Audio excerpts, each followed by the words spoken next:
Halo semua, kembali lagi dengan saya di Belajar Bareng A-Market. Dua trader, modal sama persis, strategi yang sama persis, win rate yang sama, risk reward yang sama. 1 tahun kemudian, trader pertama naik 34%, trader kedua naik 127%. Bukan strategi entry-nya, bukan stop loss-nya, bukan jam trading-nya. Satu-satunya perbedaan adalah cara mereka menentukan berapa besar posisi yang dibuka di setiap trade.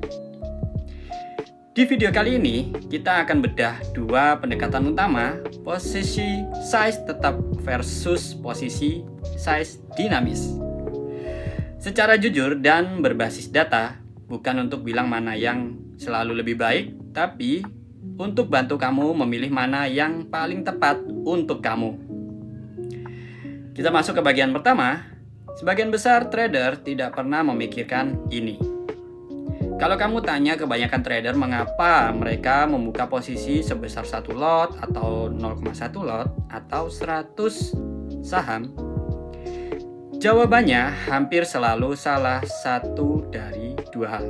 Yang pertama, karena segitu yang bisa saya pakai. Yang kedua, karena modal saya segini jadi ya segitu.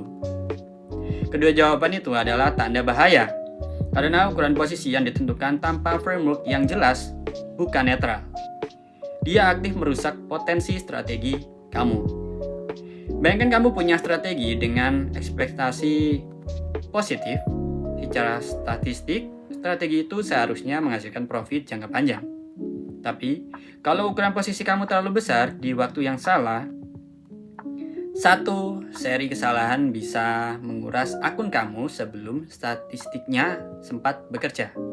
Dan sebaliknya, kalau ukuran posisi kamu terlalu konservatif, kamu bisa pernah memanfaatkan momentum positif ketika sedang berjalan baik. Penjelasan dasar. Apa itu fixed dan melawan dynamic sizing? Sebelum kita bandingkan, mari kita pastikan kita punya definisi yang sama. Posisi tetap artinya kamu selalu membuka posisi dengan ukuran yang sama di setiap trade, misalnya selalu 1 lot, selalu 100 saham, atau selalu 0,01 Bitcoin. Tidak peduli seberapa besar atau kecil akun kamu saat itu, ukurannya tidak berubah. Nah, yang kedua, position size dinamis. Artinya, ukuran posisi kamu berubah sesuai dengan variabel tertentu. Paling umum adalah persentase modal yang kamu risikokan per trade. Misalnya kamu selalu risikokan 2% dari total ekuitas per trade. Kalau akun kamu naik, ukuran posisinya ikut naik. Kalau akun kamu turun, ukurannya ikut turun. Ada juga varian posisi dinamis yang lebih kompleks, seperti sizing berbasis volatilitas pasar. Ukuran posisi lebih kecil saat pasar volatile, lebih besar saat pasar sedang tenang. Atau yang berbasis Kelly-Criterion. Tapi untuk video ini kita fokus pada dua hal yang paling relevan untuk trader individu, fixed lot dan fixed percentage risk. Perbandingan langsung, kelebihan dan kelemahan. Sekarang kita bandingkan keduanya secara langsung dengan jujur tanpa bias salah satu sisi. Fixed sizing. Kelebihannya, pertama, sangat mudah dieksekusi tapi tidak ada perhitungan sebelum setiap trade. Kalau tahu dari awal ukurannya berapa dan itu tidak berubah untuk trader yang masih dalam tahap membangun konsistensi, kesederhanaan ini nilainya besar. Kedua, lebih mudah untuk backtesting yang akurat.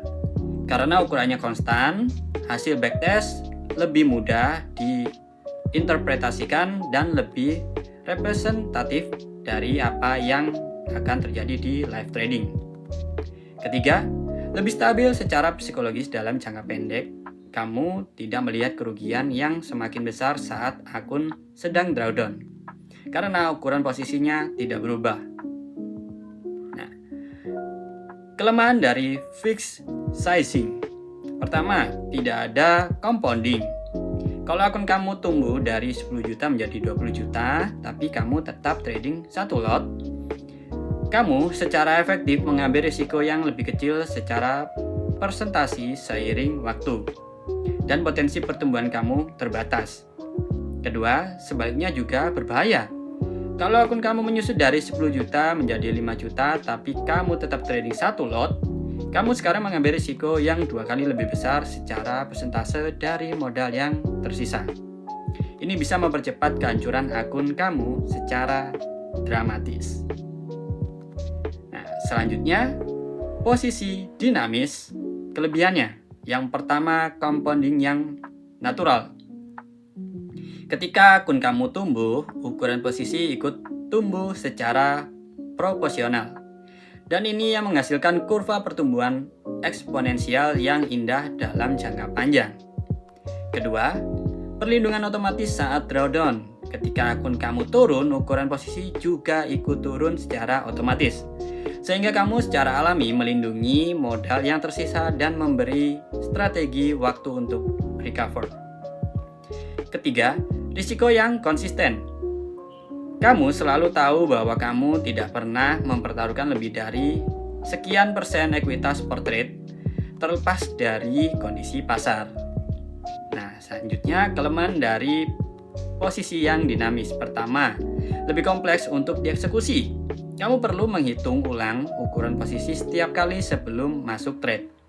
Dan kalau kamu malas melakukannya, kamu akan melakukan kesalahan. Kedua, kerugian nominal terasa lebih besar saat akun sedang tumbuh.